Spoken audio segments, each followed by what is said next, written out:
Hello and welcome. This is March 22nd, 2020, and we are a couple of days into spring here.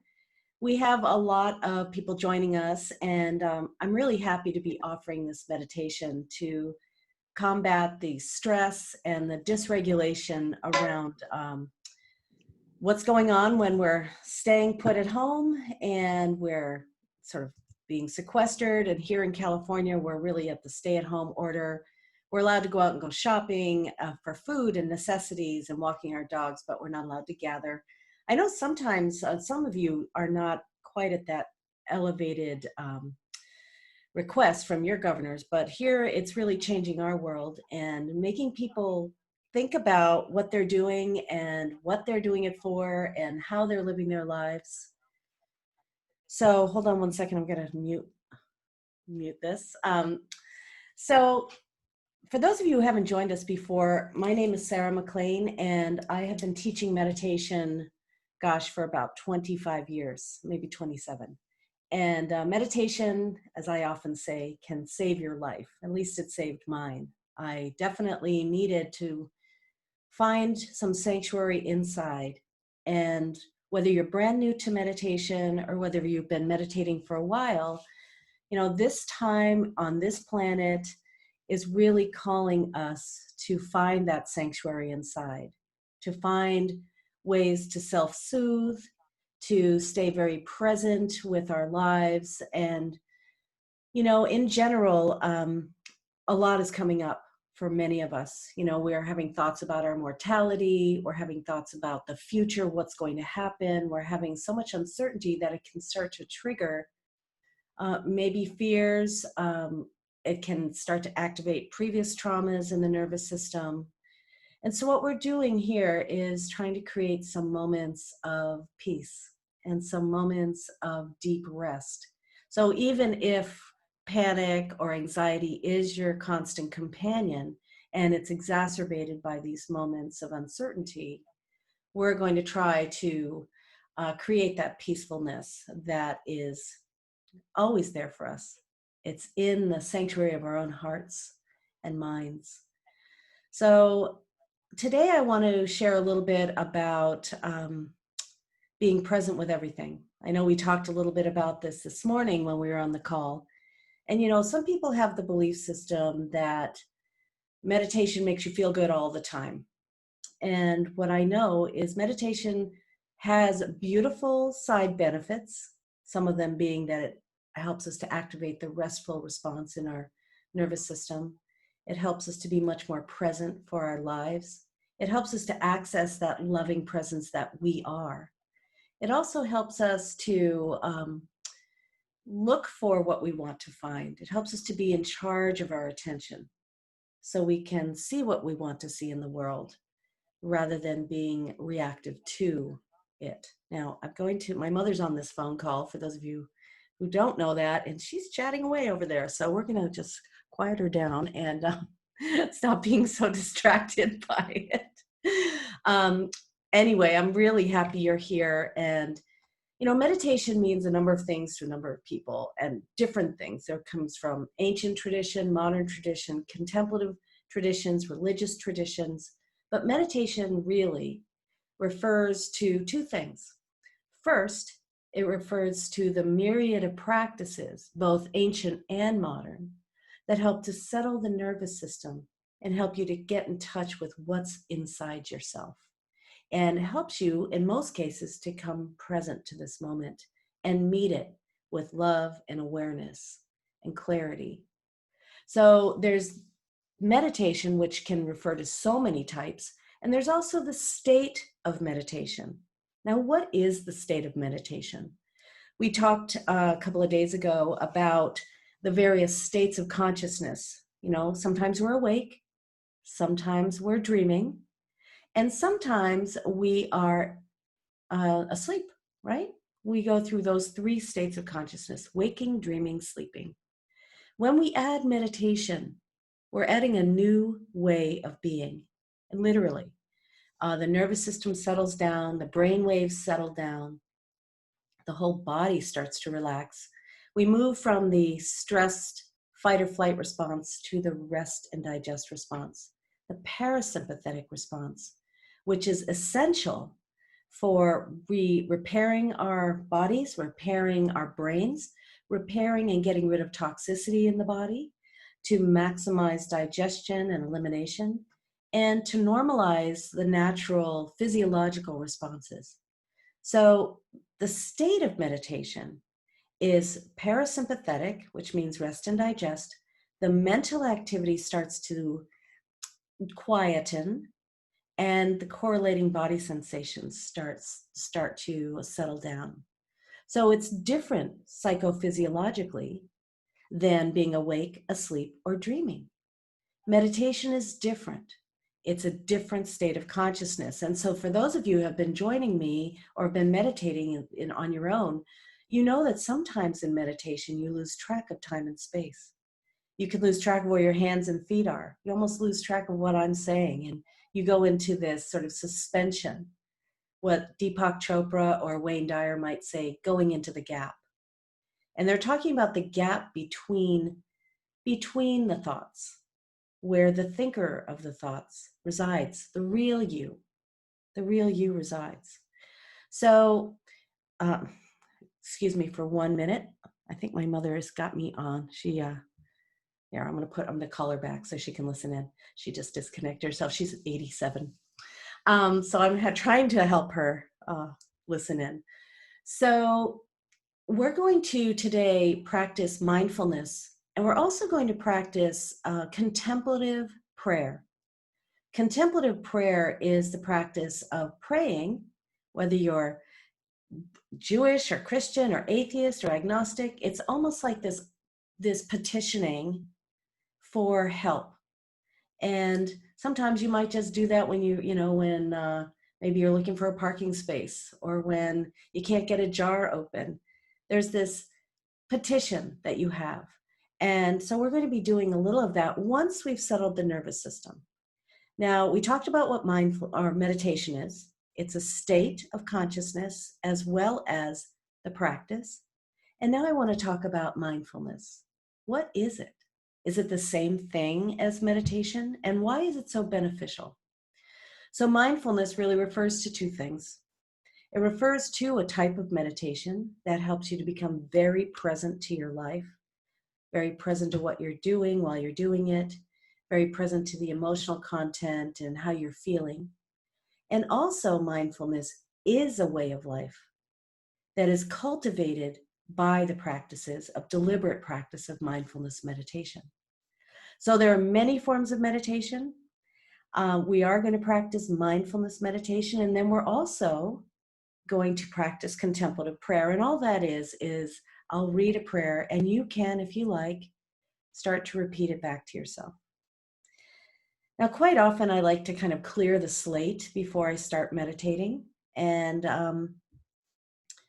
sometimes I like to acknowledge what is here, whether it's a desire for something different, or whether it's anxiety, or whether it's some stressors that are here and you can't wish them away.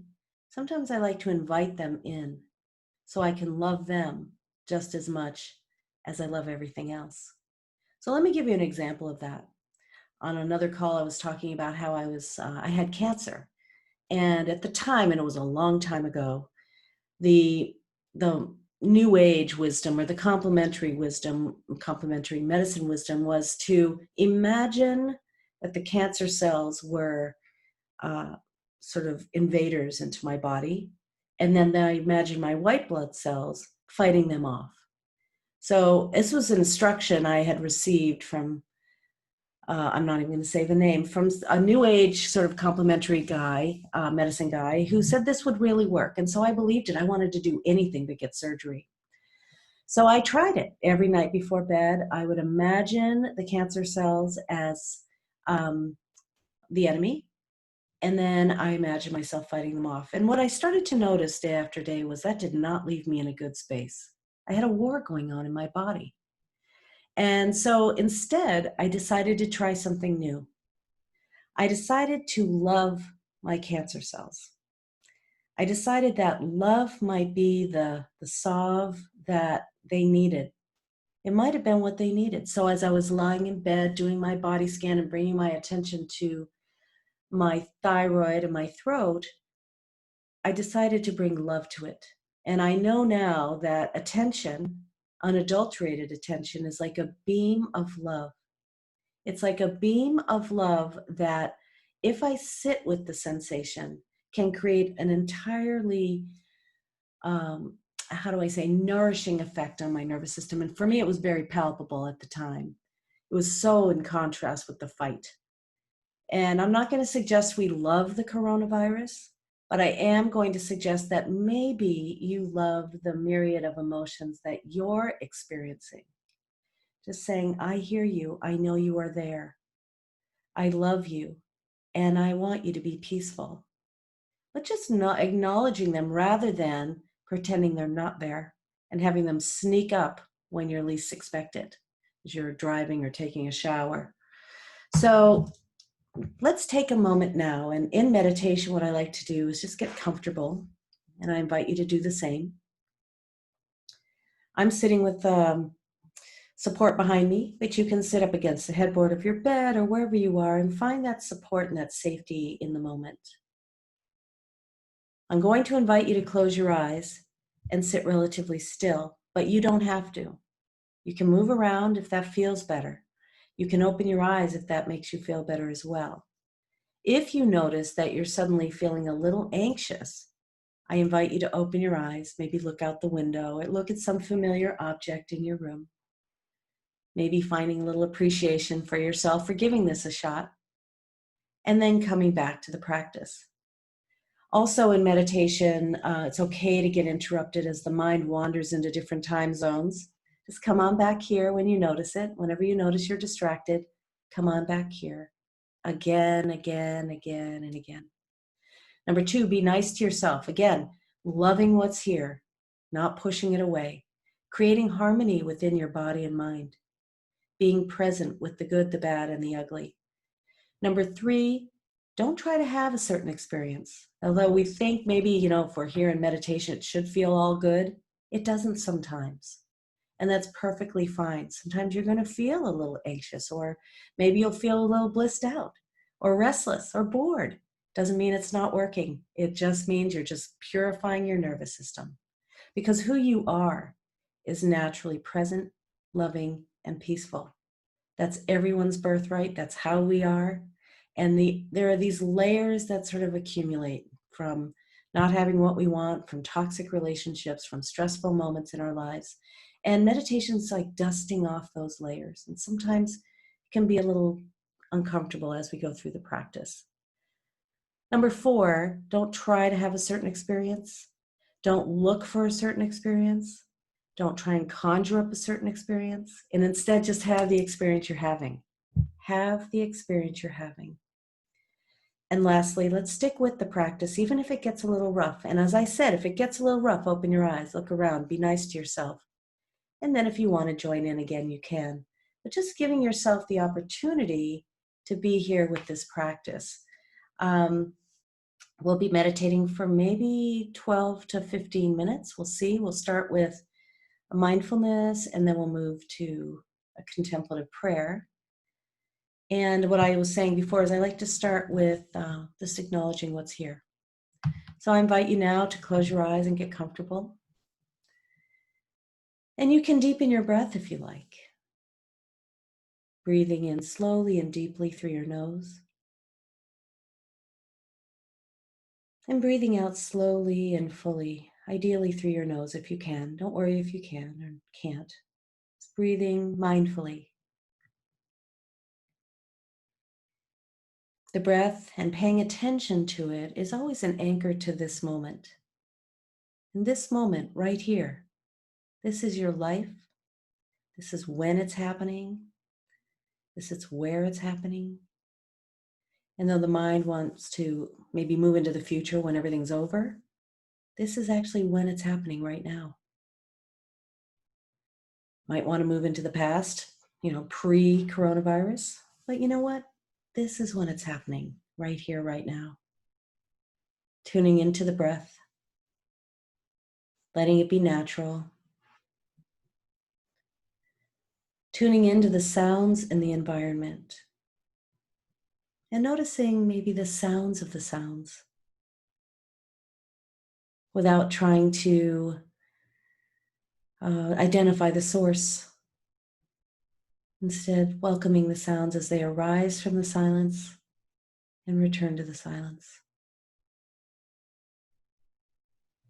Our lives are like that. Our thoughts are like that. They arise and return. It's like each moment.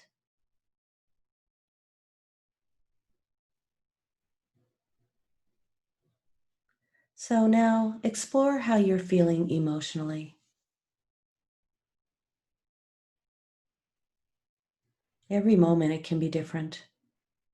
One moment you can be happy, and the next moment may be anxious or sad. One moment you can feel content, while in the other moment you might be desirous. But what is here now? What is here now? Perhaps you don't feel anything in particular. But let's see if we can welcome what's here.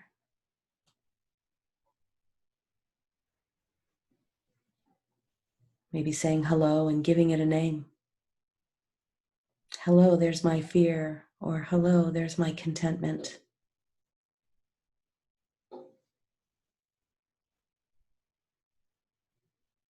And then scanning your body,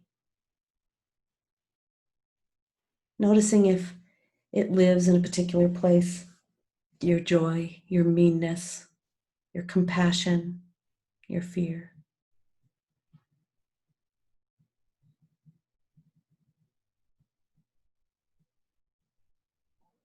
If you like, you can imagine that you're breathing into that area. If there's an area of tightness or tenseness, or any area that's not comfortable, see if you can befriend it, keep it company. Say, I'm here for you.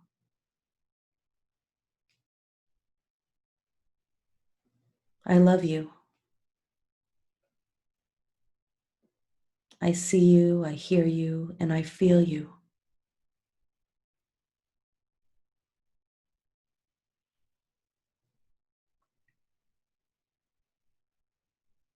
Thinking of your attention as a gentle, loving beam of light.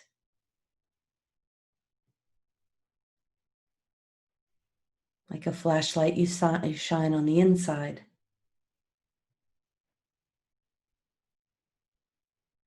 And don't worry if you can't feel it or see it or hear it or any of that. Simply sit here, letting your body soften and feeling the support. We're so lucky to be in this community of practitioners. There are over 20 of us. And though you might not see them or know they're here, we're all looking at life in a similar way. We all want peace and healing and happiness. And that's perfectly normal and natural. So see if you can expand your awareness to include some of us. Recognizing that you're not alone. Although you might feel alone, we're all alone together.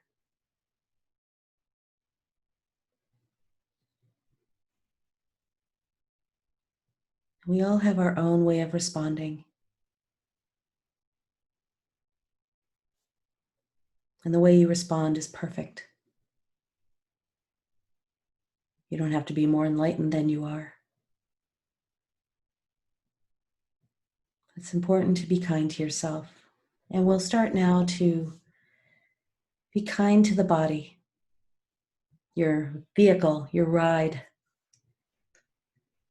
Beginning to acknowledge the sensations that are here. And if you want to consider your attention as that beam of light and love, as you scan your body, bringing that to the forgotten places, the ignored places in your body, the places you wish were different or you say nasty things to.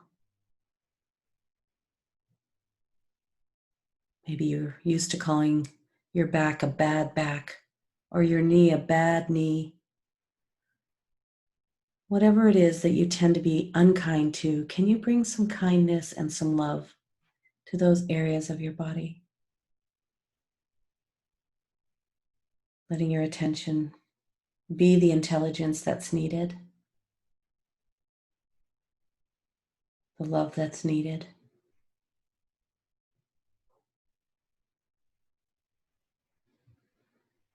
Scanning your body with love and appreciation at your own pace. Staying out of the story, just bringing in the love.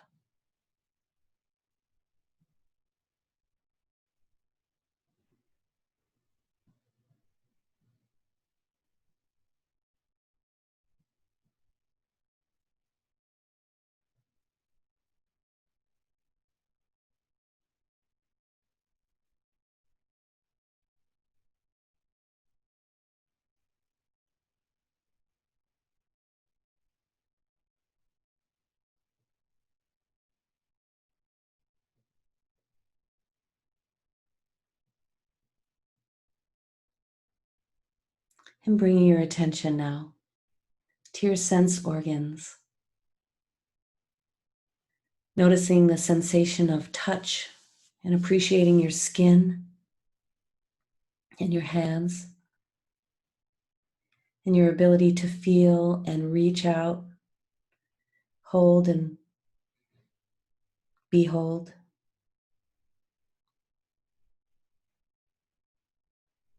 You might tune into that subtle sense of touch now, noticing the air on your skin or where your clothing is draped on your body.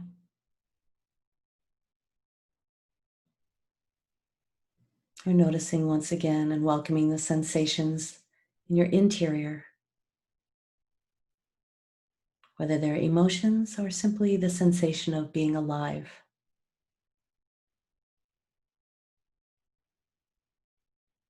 All those nerve endings.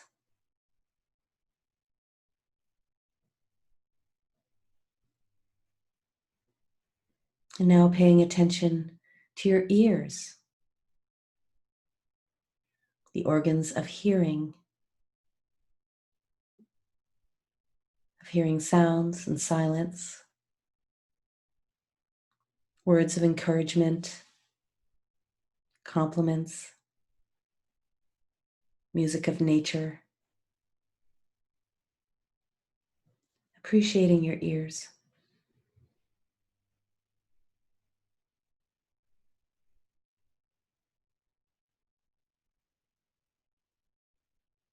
Appreciating your eyes, though they may be closed now. Appreciating your eyelids, your ability to see the world, see your loved ones, see the beauty and wonder of nature, your ability to see clearly,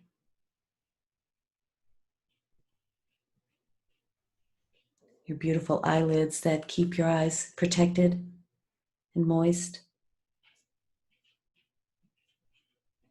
and appreciating your inner eye, your ability to see, your inner vision, your ability to imagine peace or wellness, or to create a new world.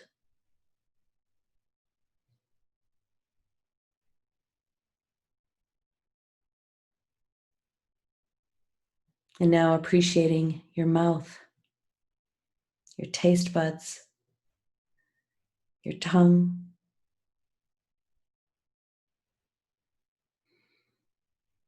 your ability to taste the sweetness of life and to speak, and to kiss, and to sing.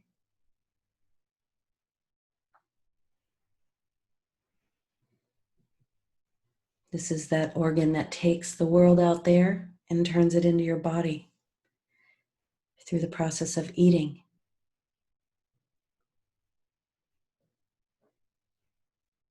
Appreciating the beauty and the magic and the hard work that your mouth does.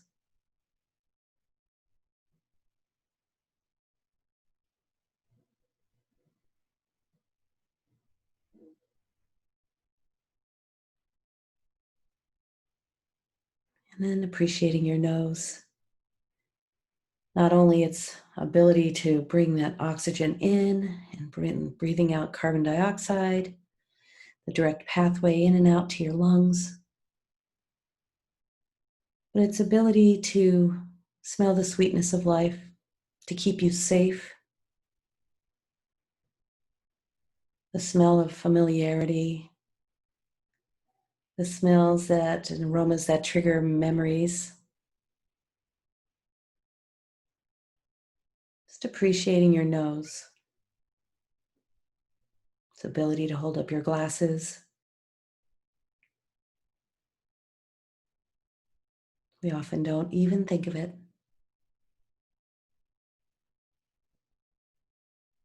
So here we are with our beautiful senses and the organs of sense.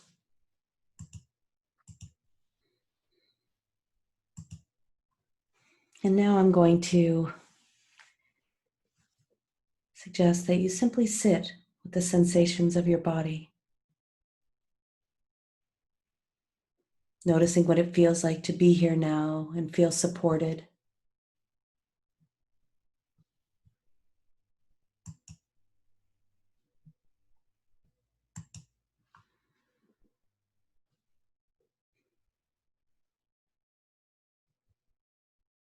Letting the breath move in and out of the body.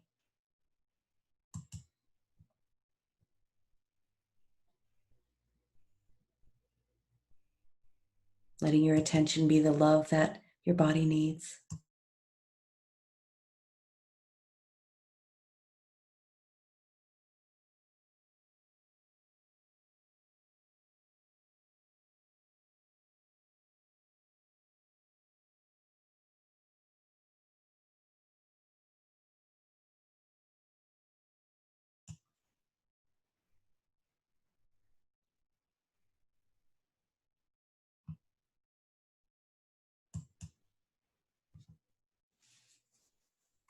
And here's our prayer, the prayer of St. Francis. And though you may have heard it before, let's maintain a beginner's mind.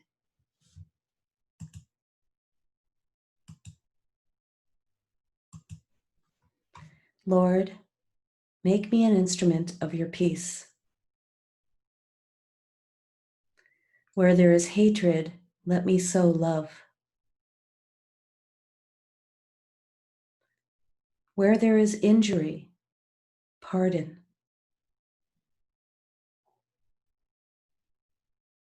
Where there is doubt, faith.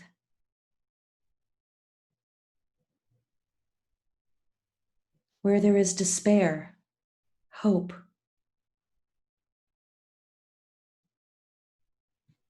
Where there is darkness, light. Where there is sadness, joy. O Divine Master, grant that I may not so much seek to be consoled as to console, to be understood as to understand, to be loved as to love. For it is in giving that we receive. It is in pardoning that we are pardoned. And it is in dying that we are born to eternal life.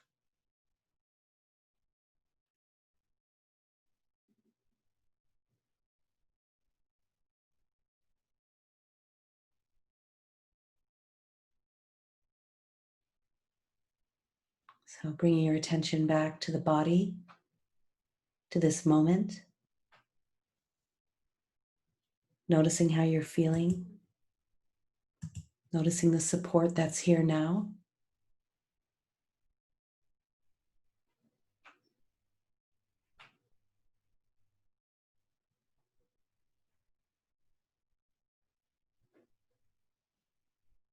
Finding that peace and that sanctuary that might be here now.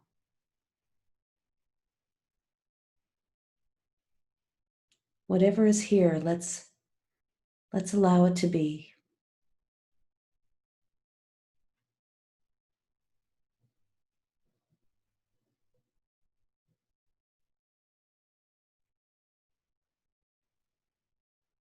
And if something that is unsavory shows up, you can offer it to the sanctuary that's in your heart or the sanctuary of the divine.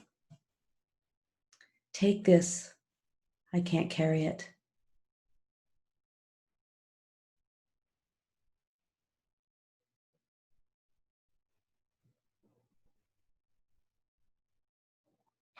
Knowing that whatever you can't carry, it can be carried for you. Asking for help.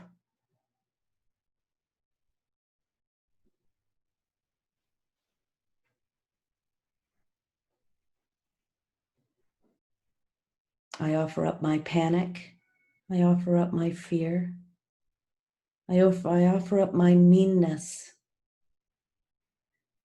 my sense of not being good enough. I offer up my jealousy and my anxiety. What do you offer? Let it fall into the arms of that source field, whatever you call God or the Creator, and knowing that they can take it. He or she, the Creator, can take it and will willingly take it.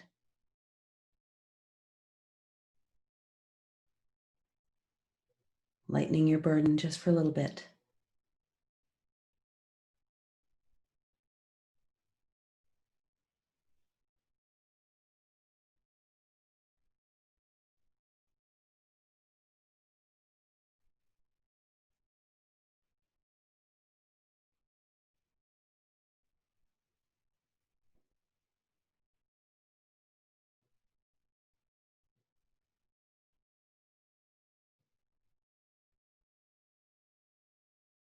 And then feeling what's here now. Maybe the peace, maybe the stillness, maybe it's the support. This moment.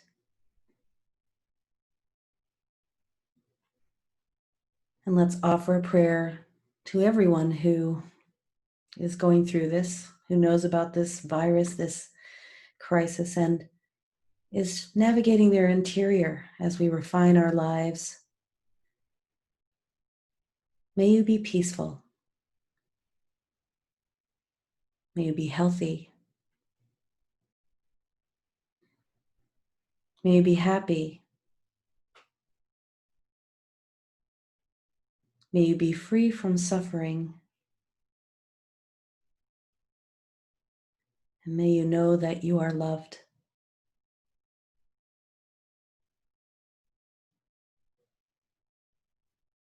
Life loves you. There's no getting around that. Feel what that feels like. Life loves you.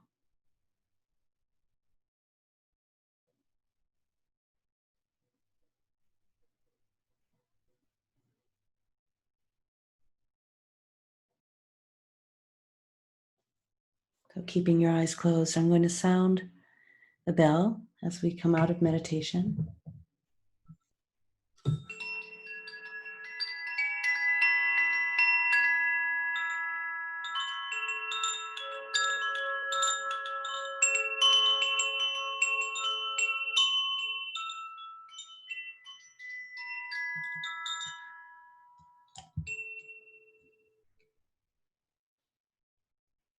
I invite you to deepen your breath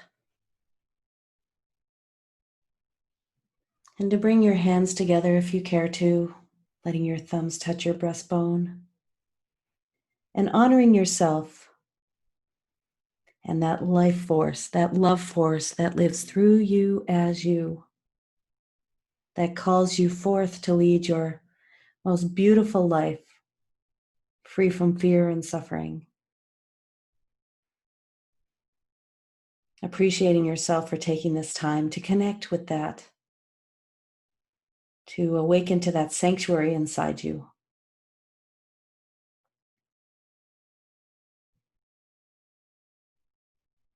And then bringing to mind the people you love and the people here on this call with you. 24 others of us, and really honoring their commitment to waking up to the beauty and wonder and the love that lives through them as them. And though we might not always be aware of it, it's always there. It might be covered over, but it's always there.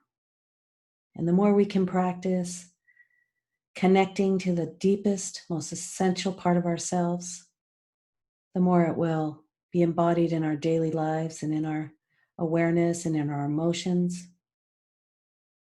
So when you feel like you'd like to open your eyes, you can do that, taking your time. It's a great opportunity to figure out what your speed is. There's no speed limit here. And you can open your eyes when you feel ready. There's no rush. First with a downward gaze, then opening your eyes all the way.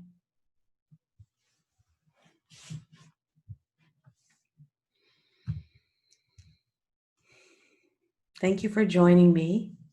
My mother was lost halfway through that. I did try and bring her in, but it was still a pleasure. Even though she didn't get a chance to hear it, I brought her in with me. Now, how are you doing? How are you feeling? What's your weather pattern like? As I said in an earlier call, 1 minute we're feeling enlightened and we've got this. And the next minute we feel, gosh, I'm so scared. I'm afraid of dying. And it's both okay. They're both okay. The myriad of emotions are here for us. And they're like weather patterns. Today here in California, it's been raining, then it was sunny, then it was misting, then it was foggy, then it's cloudy. And we welcome it all. Like Rumi's guest house, we welcome it all. And we know that none of them are staying very long. So I wanted to check in with you and see if anyone wants to share anything. How are you doing? Feeling peaceful? Jackie, thank you. Good.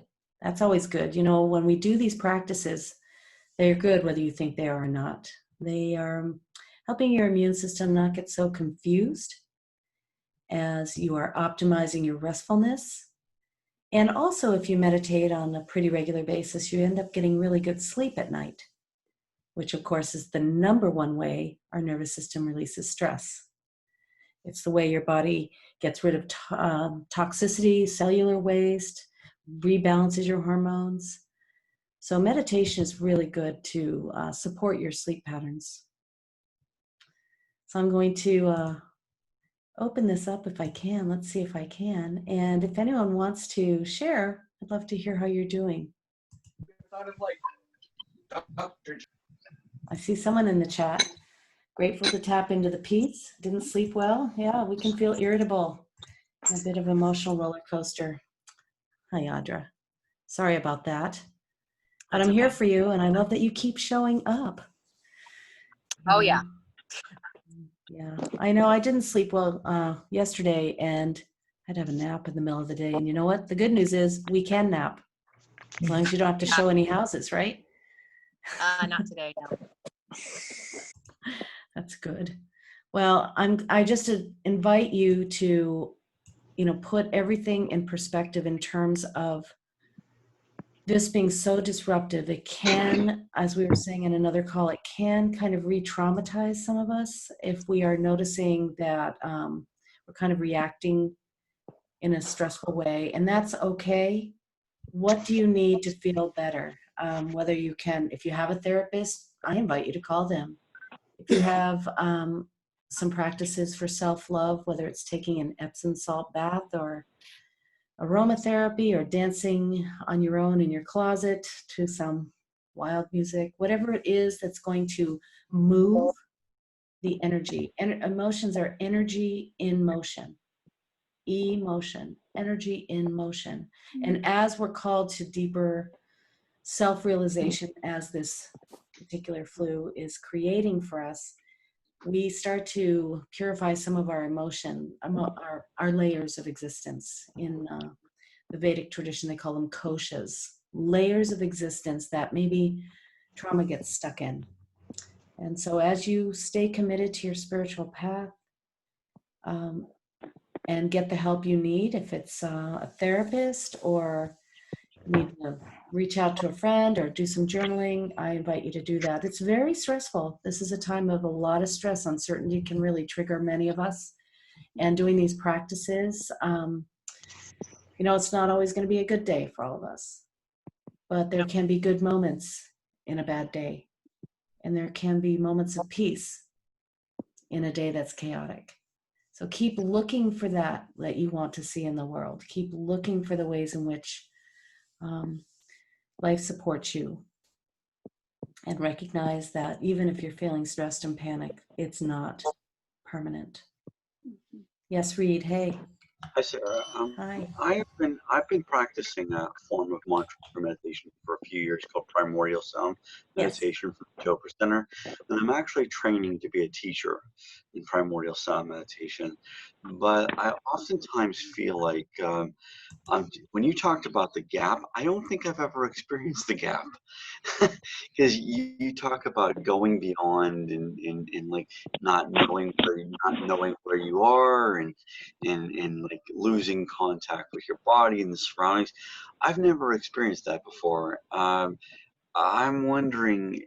I know we're not supposed to look for any particular experience. We're not trying to doctor one up or anything, but I'm wondering, like, how do I increase the chances of the gap experience? Oh, my goodness. Or am I doing something wrong in my meditation? No.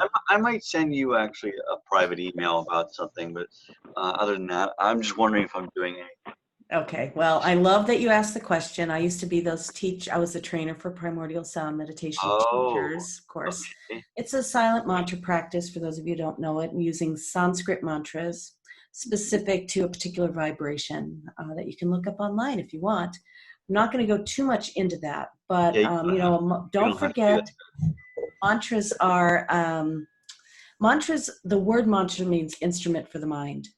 And whether you're, the word mantra can also mean vehicle that takes you from one place to another, whether it's a car or a boat or motorcycle, whether it's a Ferrari or Ford, that mantra is going to take you to that island of peace. So mantras, generally speaking, you can pay a lot for one, or you can use one that we've been learning here for free. It's up to you.